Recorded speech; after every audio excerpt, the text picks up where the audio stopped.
അപ്പോൾ അത് നമുക്ക് എന്തായാലും കിട്ടിയില്ല. അപ്പോൾ അതിന് വിഷമമാണ്. തീർച്ചയായിട്ടും ഒരു അധിക്ഷേപിക്കലായിട്ട് തന്നെ കരുതാം. തീർച്ചയായിട്ടും. കാര്യം എന്ന് വെച്ച് കഴിഞ്ഞാൽ നമ്മൾ ഒന്നും അറിയാണ്ട് വെറുതെ കയറി പോയതല്ലല്ലോ. അവരെ കോളേജ് ഡേയിൽ ഗസ്റ്റ് ആയിരുന്നു ജാസി ചേട്ടൻ. കൂടെ പെർഫോം ചെയ്ത സിംഗറാണ്. ഞാൻ 20 years ആയിട്ട് ആളോടെ വർക്ക് ചെയ്യുകയാണ്. അപ്പോൾ ചെന്ന് ഞങ്ങളെ ഇൻട്രപ്റ്റ് ചെയ്തു. അതാണ് ഞങ്ങളുടെ കൺസേൺ. അതാണ് ബിഫോർ ഓർ ആഫ്റ്റർ പെർഫോമൻസ് നമ്മുടെ കാര്യം പറയായിരുന്നു. പാടിക്കൊണ്ടിരിക്കവേ മൈക്ക് പിടിച്ച് മേടിക്കുന്നു, എന്നോട് പാടാൻ പറ്റില്ല എന്ന് പറയുന്നു, പ്രോട്ടോകോൾ തിരിച്ച് അങ്ങനെ ഒരുപാട് കാര്യങ്ങൾ പറയുന്നുണ്ട്. പക്ഷെ അതൊന്നും ഒട്ടും ലോജിക്കിൽ വരുന്ന കാര്യങ്ങളല്ല.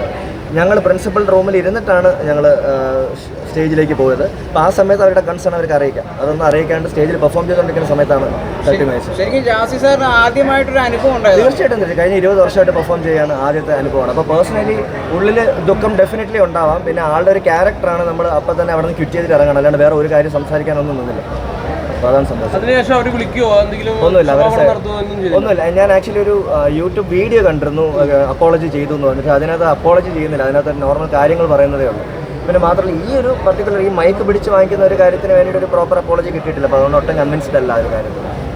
അതിനുശേഷം കോളേജ് യൂണിയൻകാരെന്തെങ്കിലും അങ്ങനെ? ആക്ച്വലി ആ കോളേജിൽ യൂണിയനും പാർട്ടി ഒന്നുമില്ല. അവിടെ പിള്ളേരാണ് എല്ലാവരും ചെയ്തത്. അപ്പോൾ പിള്ളേർ ഫുള്ള് ഫണ്ട് സ്വരൂപിച്ചിട്ട് പ്രിൻസിപ്പളുടെയും അവരുടെയും കൺസേണോട് കൂടിയാണ് ഈ പ്രോഗ്രാം നടത്തിയത്. പക്ഷേ പുള്ളിക്കാരി അടുത്തൊരു ആർട്ടിസ്റ്റ് ഞാനും കൂടെ ഉണ്ടാവുമെന്ന് പറഞ്ഞു. ഞാൻ സ്റ്റേജിൽ കയറിയപ്പോഴായിരുന്നു വിഷയം. എൻ്റെ പ്രോട്ടോക്കോൾ മാറി വേറെ രീതിയിലുള്ള പ്രോഗ്രാമാണ് ചെയ്യാൻ പോയെന്നൊക്കെ.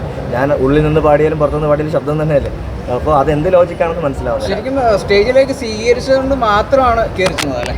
ഞങ്ങൾ ഗസ്റ്റ് ആണല്ലോ. അപ്പോൾ അവരുടെ കോളേജിൽ ഇനോഗ്രേറ്റ് ചെയ്തിട്ട് ജാസി ഗിഫ്റ്റ് എന്ന് പറയുന്നത് ഒരു എന്താ പറയുക, സ്പീച്ച് ചെയ്യുന്ന ആളല്ല, പാടുന്ന ആളാണ്. അപ്പോൾ പിള്ളേർ ഡെഫിനറ്റ്ലി അദ്ദേഹത്തിൻ്റെ പാട്ട് എക്സ്പെക്ട് ചെയ്യും. ഞങ്ങൾ ഈ ക്വിസാറ്റ് ഇഷ്യൂ കഴിഞ്ഞിട്ട് ഓൾമോസ്റ്റ് ഒരു 15 കോളേജിൽ ചെയ്തു. ഈ വിഷയം കഴിഞ്ഞിട്ട് പിന്നെ 3 കോളേജ്. അവിടെയും പ്രിൻസിപ്പളുണ്ട്. അവിടെ ഒന്നും ഇല്ലാത്ത വിഷയങ്ങളാണ് ഇവിടെ ഉണ്ടായത്.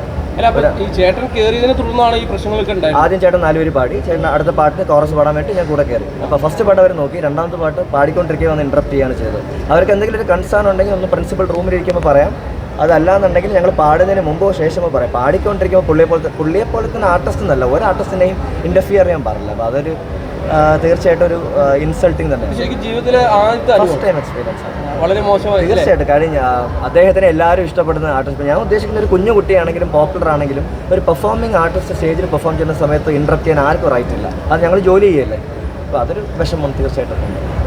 അപ്പോൾ അതിനുശേഷം പല സ്ഥലങ്ങളിലൊക്കെ പോയിട്ടുണ്ടല്ലോ, എങ്ങനെയായിരുന്നു? അതിനുശേഷം 3 കോളേജിൽ ഒരു കുഴപ്പമില്ലാണ്ട് അവിടുത്തെ പ്രിൻസിപ്പളുടെ സപ്പോർട്ടോടുകൂടി തന്നെ വളരെ നന്നായിട്ട് ഞങ്ങൾ എല്ലാ പിള്ളേരും എൻജോയ് ചെയ്തിട്ട്.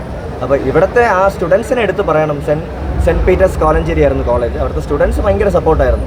ഞങ്ങൾ അവിടെ നിന്ന് ഇറങ്ങിയ ശേഷം ഭയങ്കര പ്രൊട്ടസ്റ്റും കാര്യങ്ങളും ഒക്കെ ആയിരുന്നു. അപ്പോൾ അവർക്കൊരു പേഴ്സണൽ ഇൻസൾട്ടായിട്ട് അവരത്. ഇത് അപ്പോൾ ഈ ചേട്ടനും ഇപ്പോൾ അതിനെപ്പറ്റി എന്തെങ്കിലും അവരായിട്ട് മുന്നത്ത് ശേഷം സംസാരിച്ചായിരുന്നു? ഇല്ല, അവരുടെ മാനേജ്മെൻറ്റ് പ്രിൻസിപ്പളുടെ സൈഡിൽ നിന്നൊന്നും ഉണ്ടായില്ല. ഈ കോളേജ് ഞങ്ങൾ ഈ ഇവൻറ്റ് കഴിഞ്ഞ് ചേട്ടൻ ആദ്യം പോയി, ഞാൻ രണ്ടാമതാണ് ഇറങ്ങിയത്. അപ്പോൾ പിള്ളേരെല്ലാവരും വന്ന് അപ്പോളജി ചെയ്തു. അപ്പം ശരിക്കും പറഞ്ഞാൽ പിള്ളേരുടെ അടുത്ത് പ്രിൻസിപ്പളാണ് അപ്പോളജി ചെയ്യാനായിട്ട്. അത്രയും അവർ കഷ്ടപ്പെട്ട് ഒരു കാര്യം ചെയ്തിട്ട് അവർക്ക് അത് കറക്റ്റായിട്ട് ചെയ്യാൻ പറ്റില്ല. അതൊരു സംഭവം. എന്താണ് ഇതിനുള്ള മെയിനായിട്ടുള്ള കാരണം? എന്താണ് പറയുന്നത്? ക്വിസാറ്റിൻ്റെ ഇഷ്യൂ. ഒരു ഇൻസ്റ്റിറ്റ്യൂഷൻ ഹയർ അതോറിറ്റിയിൽ നിൽക്കുന്ന ഒരു പ്രിൻസിപ്പൾ ഒരുപാട് കൺസേൺ ഉണ്ടാവും, നമുക്കറിയാം. അപ്പോൾ സാർ ഇങ്ങനെ ഒരു വിഷയമുണ്ട്, നിങ്ങൾ 2 പേര് പെർഫോം ചെയ്താൽ എന്തെങ്കിലും പ്രശ്നമുണ്ടെന്ന് ഞങ്ങളുടെ അടുത്ത് പറഞ്ഞ് ഞങ്ങൾക്ക് മനസ്സിലാവുമല്ലോ. അത് ചെയ്തില്ല.